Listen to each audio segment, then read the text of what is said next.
Okey, bismillahirrahmanirrahim. Assalamualaikum. Salam sejahtera pada abangku yang tersayang. Apa khabar semua? Jadi harap semuanya okey lah, sihat-sihat lah. Alright. Jadi agak lama jugalah saya dah tak bersiaran kan untuk channel saya ni. Jadi alhamdulillah lah hari ni ada gitar special. Gitar semua special bang, tak ada yang tak special. Yang fake pun special. Kenapa saya kata gitar fake tu pun special? Sebab gitar tu dia pun tak tahu dia fake. Tapi tak kisahlah kan. Okey, jadi hari ni cerita Yamaha apa ni? Yamaha ERG 121C. So gitar ni ada dekat tangan saya lah. Owner dia saudara Haziq daripada Bangi. Jadi banyak sangat lah yang dah dibuat dekat gitar ni kan. Memang terlalu banyak sangat. Jadi major works untuk gitar ni adalah refret semula dengan extra jumbo fret stainless steel.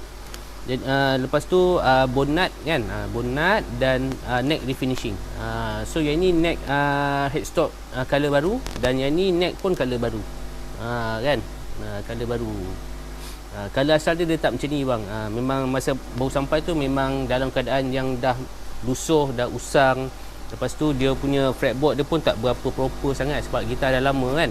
Jadi masa baru sampai tu memang dalam keadaan yang kurang memuaskan lah. Maksudnya daripada segi macam fret dia memang dah haus teruk kan. Lepas tu dia punya tali memang dah berkarat habis. Jadi owner alhamdulillah lah, syabas buat owner sebab dia mengeluarkan sikit bajet untuk repair balik gitar ni kan. Jadi bila dah sampai kat tangan saya ni, alhamdulillah lah saya dapat selesaikan, dan saya rasa sangat bertuah lah dapat set up gitar macam ni kan. Jadi gitar macam ni dia bukanlah kategori high end kan, dia adalah kategori low end, maknanya kategori entry level. Maknanya gitar-gitar macam ni adalah sesuai untuk mereka yang beginner, yang baru-baru nak berjinak dengan dunia gitar.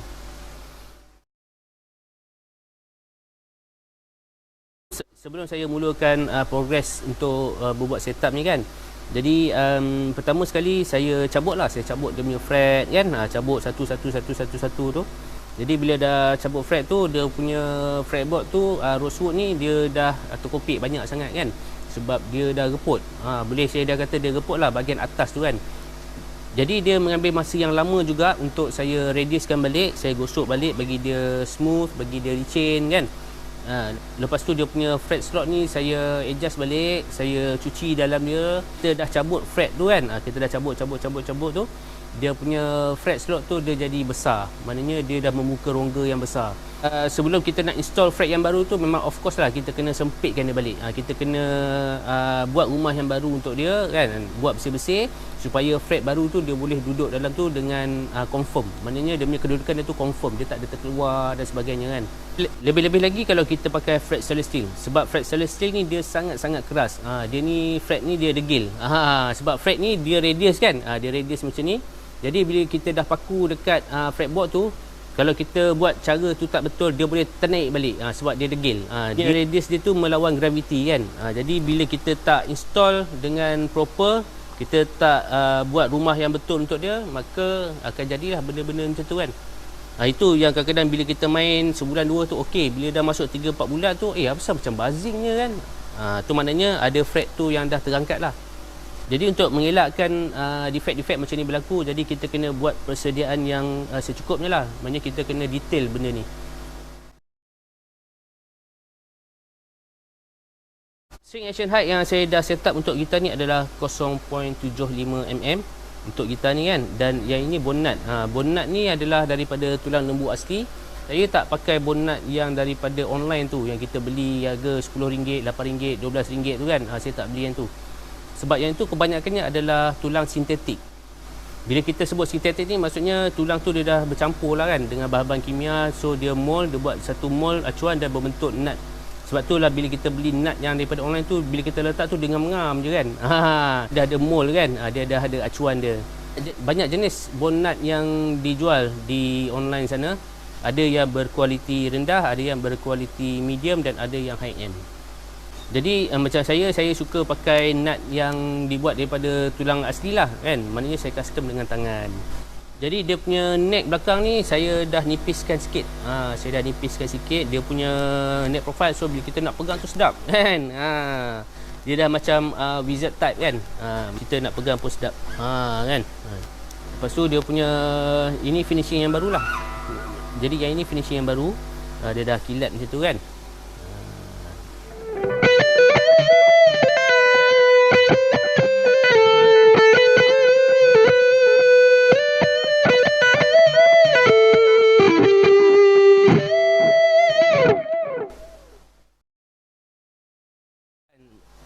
Lepas dah set up gitar ni memang alhamdulillah lah, saya bersyukur sangat-sangat lah dapat set up gitar ni. Dah selesa nak main, lepas tu dia punya tali pun dah rapat kan, dia dah rendah, jadi kita nak main pun sedap kan. So gitar ni saya dah buat fret leveling lah kan. Saya dah buat fret leveling, lepas fret leveling tu kita buat fret crowning. Kenapa kita kena buat fret crowning? Sebab apa? Sebab bila kita gosok fret tu dengan leveling bar kan, jadi fret tu daripada bulat macam tu dia jadi rata. Kita crowning tu adalah untuk reshape dia balik. Bagi dia bulat balik macam tu. Kan. Jadi bila kita dah buat crowning tu dia dah jadi bulat balik. Fret tu dia dah jadi bulat balik. Jadi kontak antara fret dengan tali tu konsisten. Dia jadi licin kan.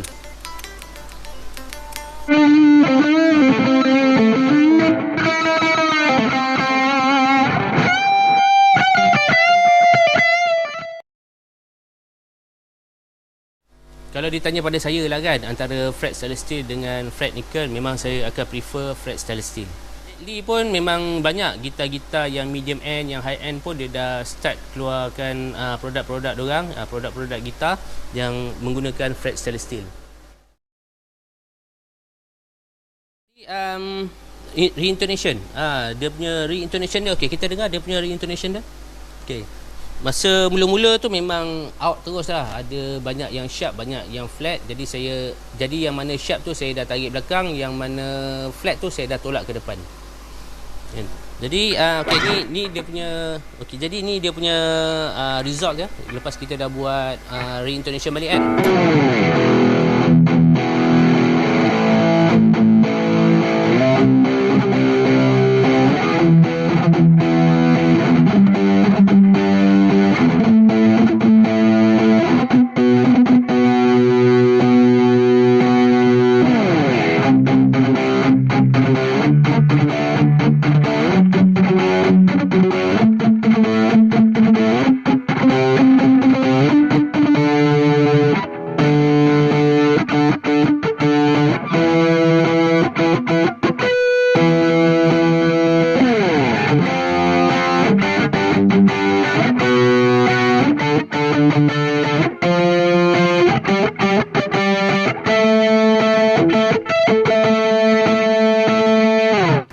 Maknanya kita main note tu daripada bawah sampai atas tu bunyi dia konsisten, bunyi dia synchronize.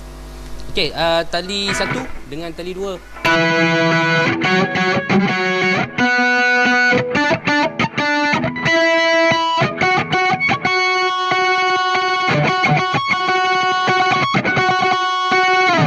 Bunyi dia sama je kan. Cuba test kat gitar masing-masing, ada tak bunyi konsisten macam tu. Kalau tak dapat bunyi macam tu, ada bunyi gigil-gigil, gitar tu memang nak kena set up lah. Okay, pickup tuning. So pickup tuning gitar ni dulu dia terlalu rapat sangat dengan tali, jadi dia jadi macam overweight. Tone dia jadi overweight kan. Dia jadi bila kita main tu dia punya bunyi bass tu terlalu kuat sangat. So saya dah turunkan sikit, saya dah balance balik dengan bridge pickup, so dia tak adalah bunyi macam terlalu kuat dan terlalu berdengung sangat kan. Okay, so yang ni bridge pickup.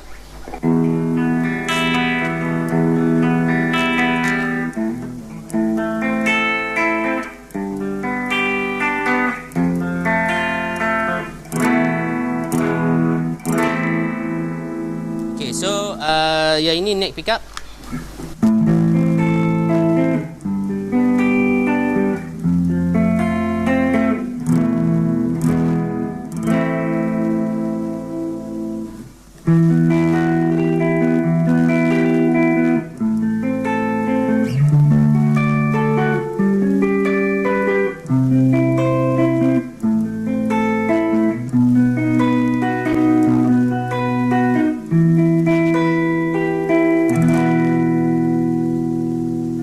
Okey, yang tadi tu neck pickup. Okey, kita try dengan bridge pickup pula.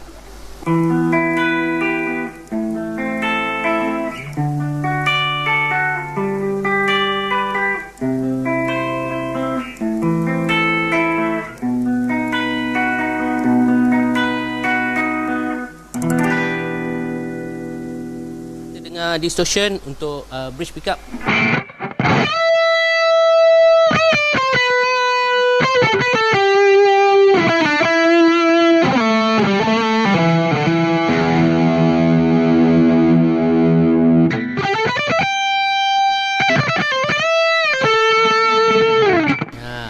Okey, neck pickup.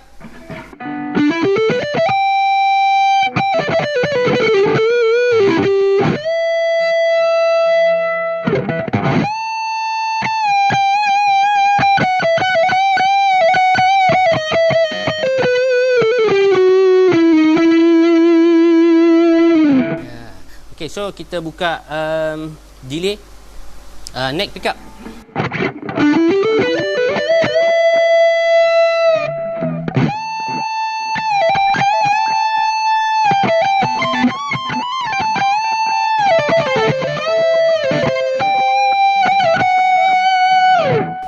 Okay, bridge pickup.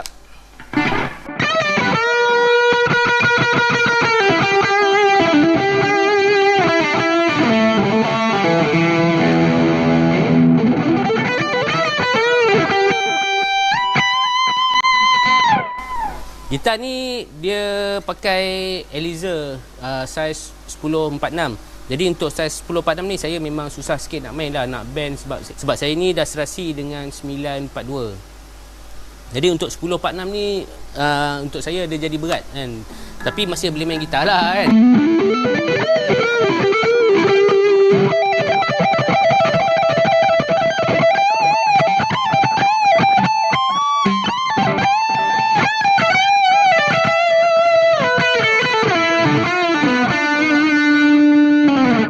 Dia punya fretboard dia ni saya dah bubuh dengan macam biasalah, saya gunakan minyak kayu jati. Jadi minyak kayu jati tu bila kita letak dekat kayu tu dia jadi shining. Dia di samping shining tu dia protect kayu tu daripada jadi reput kan. Maknanya dia ada protection dekat untuk kayu ni.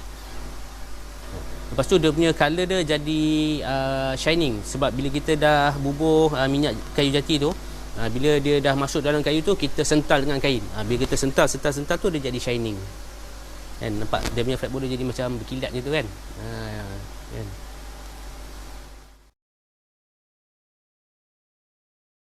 Sebelum saya nak akhiri episod kali ni, saya nak share lah, nak share tentang saya punya pendapat lah tentang setengah orang berkata luthier ni hanya layak pada ahlinya sahaja.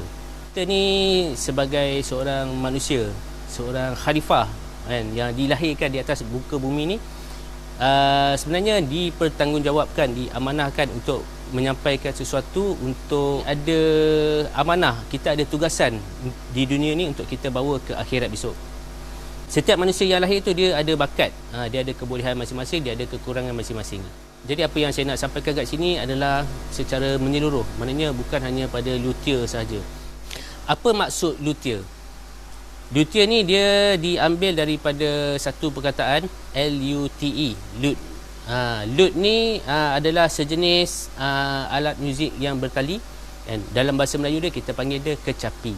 Individu yang terlibat dalam pembuatan, membaiki alatan muzik yang bertali, itulah yang dipanggil luthier.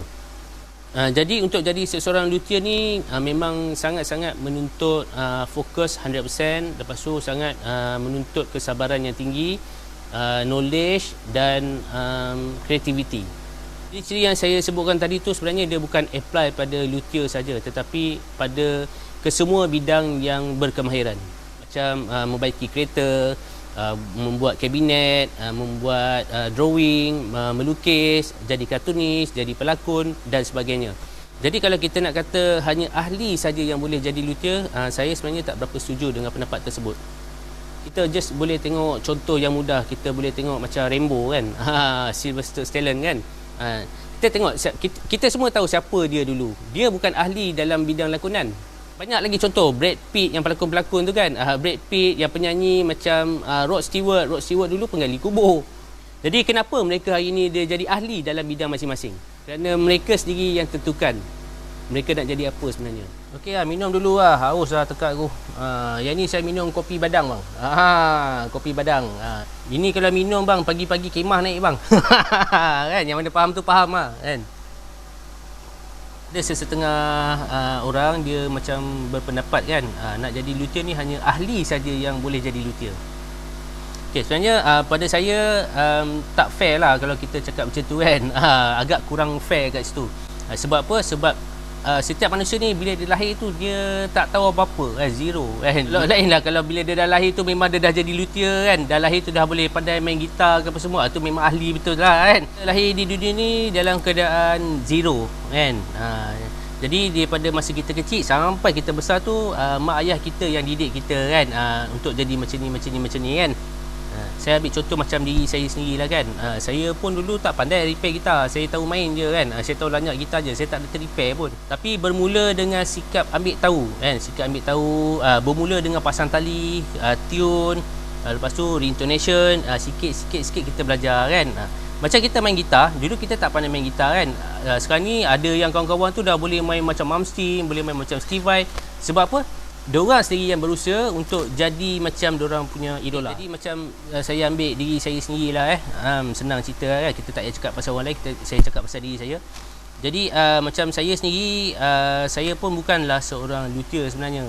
Saya ni aktif dalam bidang sektor construction kan. Saya pernah memegang jawatan eksekutif dalam sebuah main contractor. Masa tu role player saya adalah menyelesaikan masalah membuat bangunan. Jadi banyak projek yang saya involve, antaranya adalah projek Solaris Dutamas, KL Central Hotel, Park 7 KLCC. Banyaklah mega-mega projek kan yang berbilion-bilion dia punya harga dia kan. Jadi bermula daripada projek supervisor, site supervisor. Jadi saya naik sampailah di akhirnya saya menjadi M&E Clerk of Work. Kenapa saya boleh achieve sampai macam tu? Sebab saya mengkaji ilmu. Saya tempuh macam-macam benda untuk dapatkan ilmu tersebut. Tanpa mengira gaji, tanpa mengira skop kerja ni siapa punya, saya hadap je. Jadi daripada situ saya gain knowledge yang banyak, yang sangat-sangat banyak. Lepas tu sangat-sangat bermanfaat, sangat-sangat berharga. Kan, ilmu tu berharga bang. Jadi daripada situ bila kita dapat ilmu tu, orang akan tengok kita macam okey lah kan, orang tengok kita ni boleh pakai macam tu lah kan.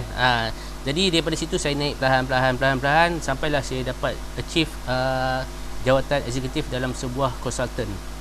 Apa yang saya nak beritahu dekat sini kan, kita yang tentukan siapa diri kita sebenarnya kan. Jadi banyaklah yang saya tengok kan, generasi zaman muda ni macam manja. Minta maaf cakap lah macam manja. Maksud saya tu macam sikit-sikit nak bertanya kan.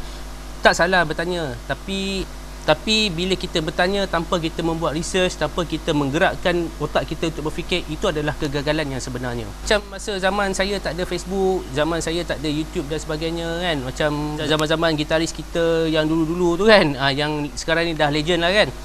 Diorang ni semua ni dengar pakai kaset ke bang? Pakai mini kompo, pakai hi-fi kan.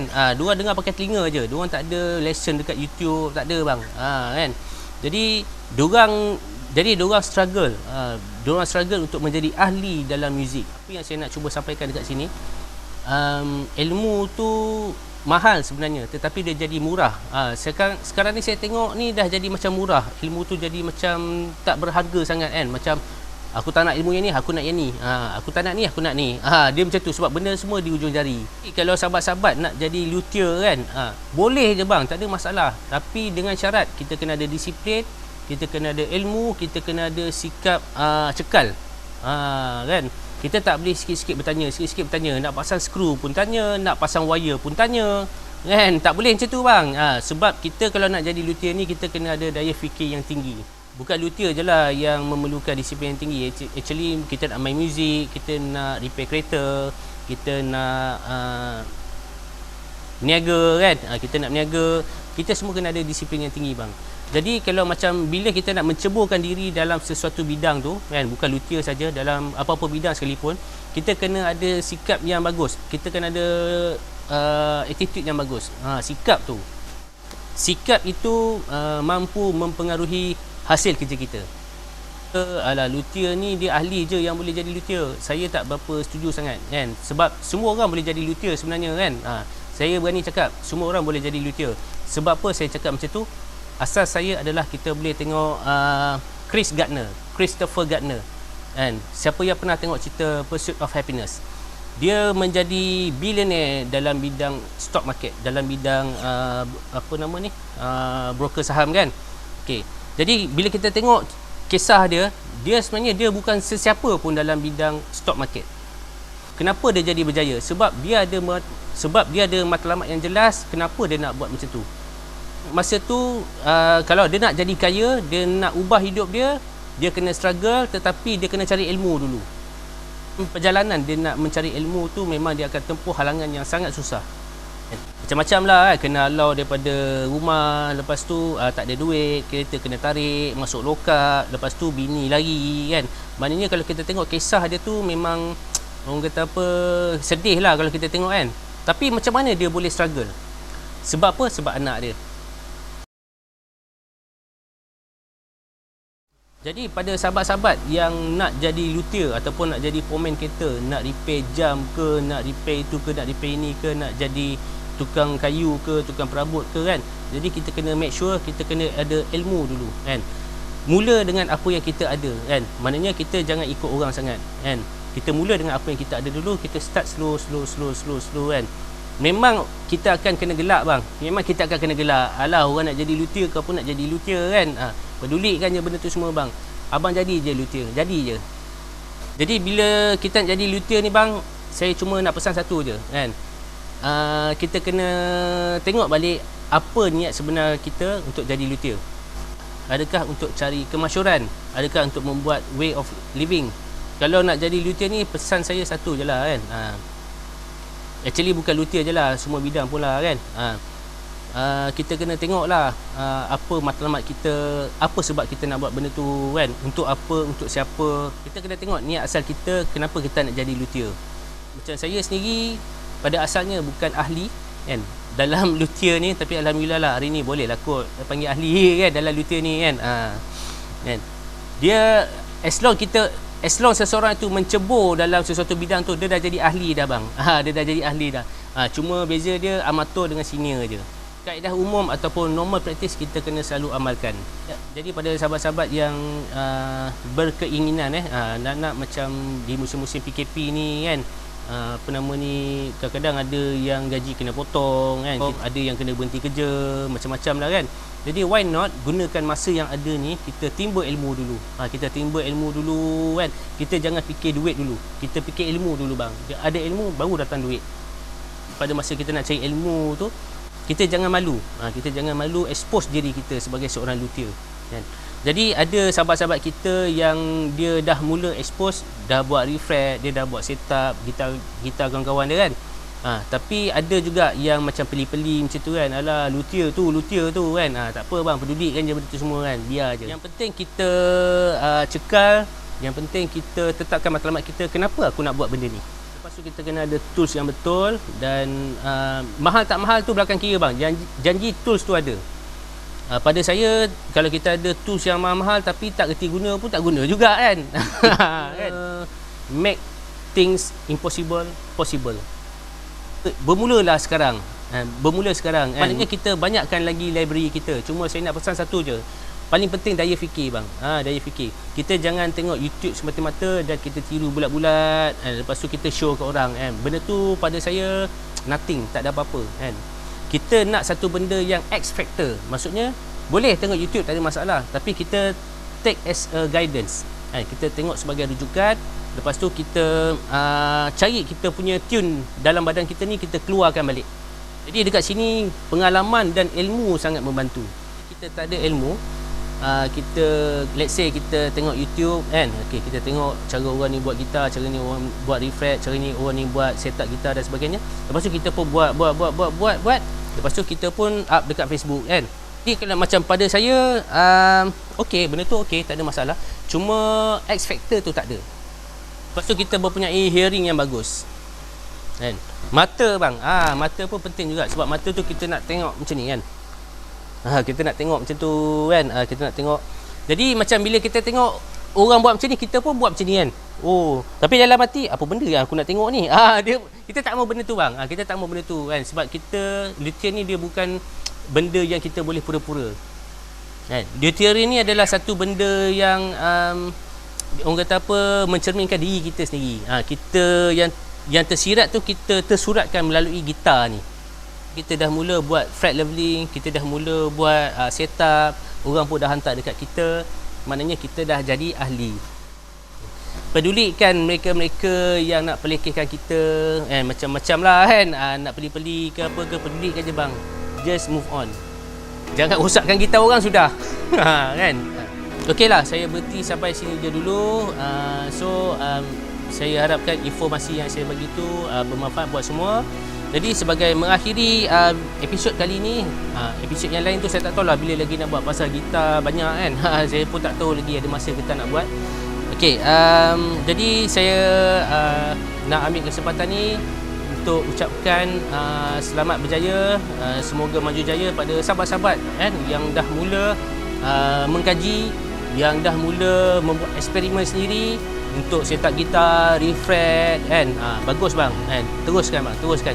Cuma kita kena tahu apa niat kita dan kita kena tahu matlamat kita tu jelas ke tak apa yang benda yang kita nak buat ni.